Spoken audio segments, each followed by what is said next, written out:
When I opened the door, I saw a vision of what I knew we needed and what I knew we could become.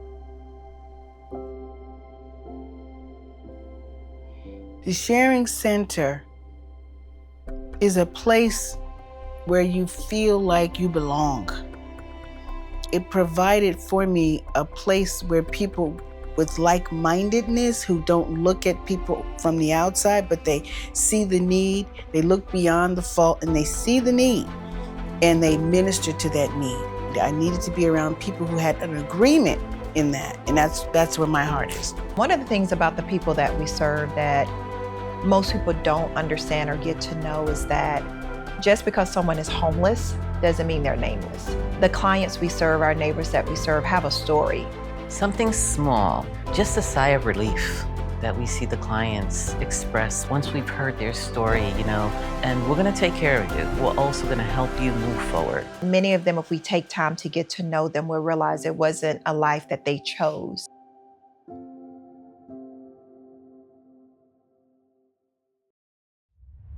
I remember the first day that I opened the door at 107 Church Avenue, and it was a small 800 square foot room, literally, with a lean-to on the back that became my office.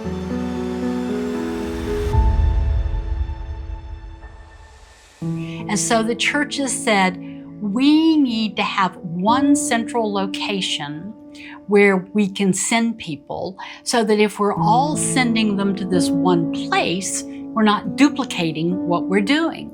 We can take the money that we have in our mission budget and pledge it toward this organization. We need to hire somebody that can take this idea and make it into a reality. And that's how I got involved.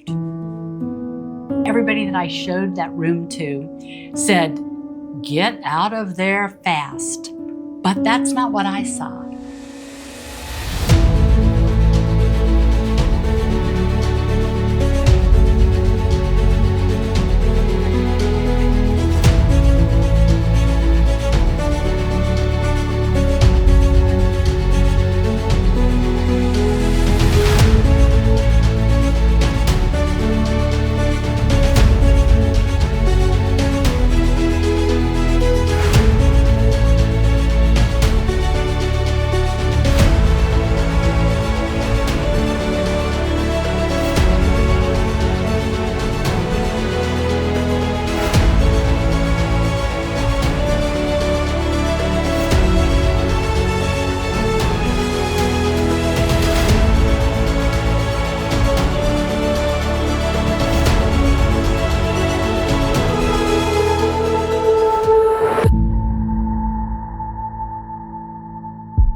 What it means to me personally to lead a legacy like this in the next 40 years, for me personally, I was that child that went to the thrift store.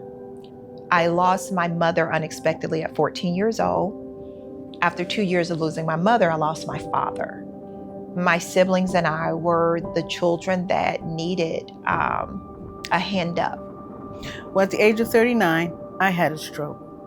One morning I was up on my way to work, and all of a sudden everything froze. And I just fell down, and I was on the floor for 2 hours, just screaming to the top of my lungs for somebody to help me. Finally, the guy upstairs, he called the cops. It was my mother's birthday, October 21st.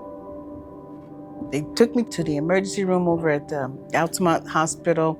In the rehab, I had to learn how to walk again. I had to learn how to do everything again. I was very frustrated because I'm very determined. This stroke caused me to have limitations with jobs. So I had a real difficult time getting a job, a regular job. And there was a point where my monies were not at the place where I could, take care of the rent. I felt very, not shameful, but incomplete because I felt like I should have money already. I should be much further along. And so today, as I lead an organization that has such a tremendous legacy of helping people with dignity, not looking down on our neighbors as they come for a hand up, but being able to give them what they need to get to the next place in their life, to help some get reestablished or get stable. It has been an honor to serve because now I get to give back in a way that nonprofits at my church gave back to me. When I got that assistance, I felt like God was saying, and you've got help, and the help is the Sharing Center. And that's something that I will always see in our clients once they receive a service, where they think that they're going to be turned away, and to actually walk out with something that they weren't expecting is amazing. They truly gave me the support, the dignity that actually I couldn't find anywhere else. And I think that's one of the biggest things, is really getting to know who they are, knowing their name, knowing they have a history, knowing they have a family, and they're just like you and me. The compassion here is unmatched. It's absolutely unmatched.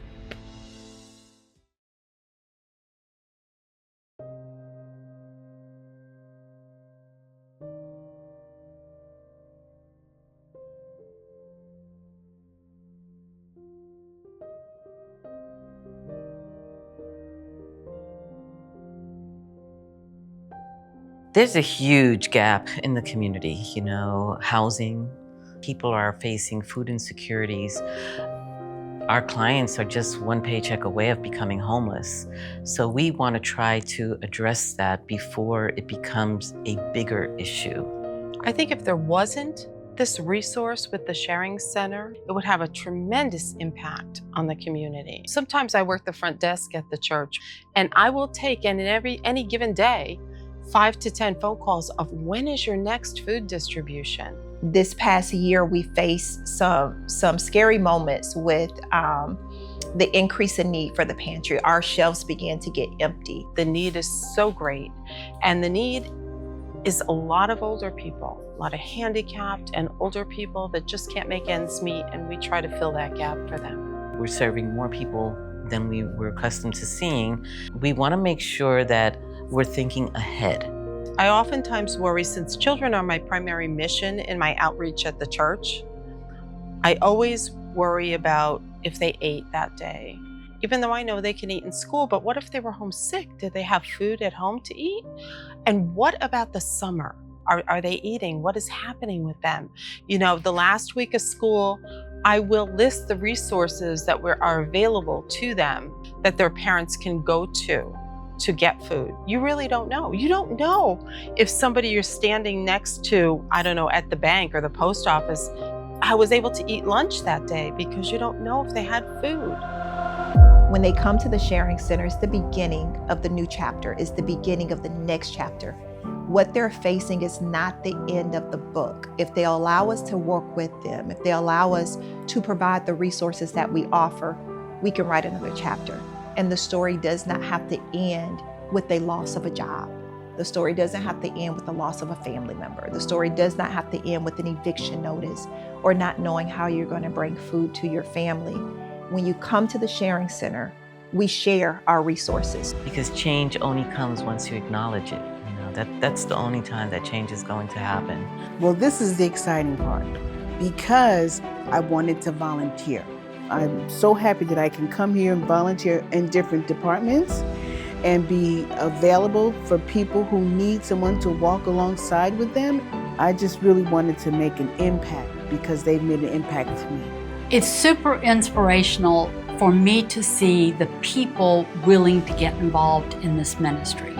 Our employees, the staff, they're not only passionate about the work, they are knowledgeable about the work. They understand how to serve with dignity. They give a smile.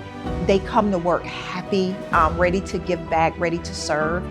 And then our donors, our partners, that keeps our doors open. That helps us not be in a position where we have to say no. I would like to tell the people, the volunteers, the staff, the donors, anyone who's ever been involved.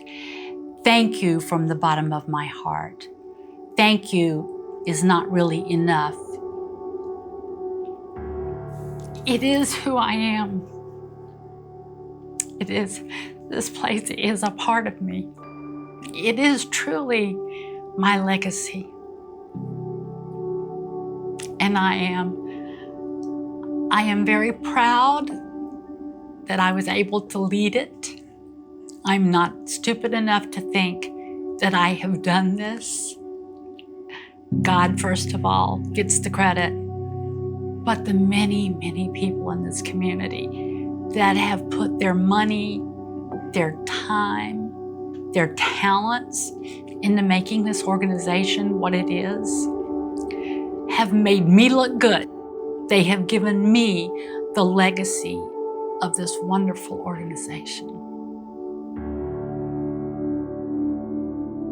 It is where my heart will always be. What it's done for me is giving back. It just has given me such a place to say thank you. Thank you.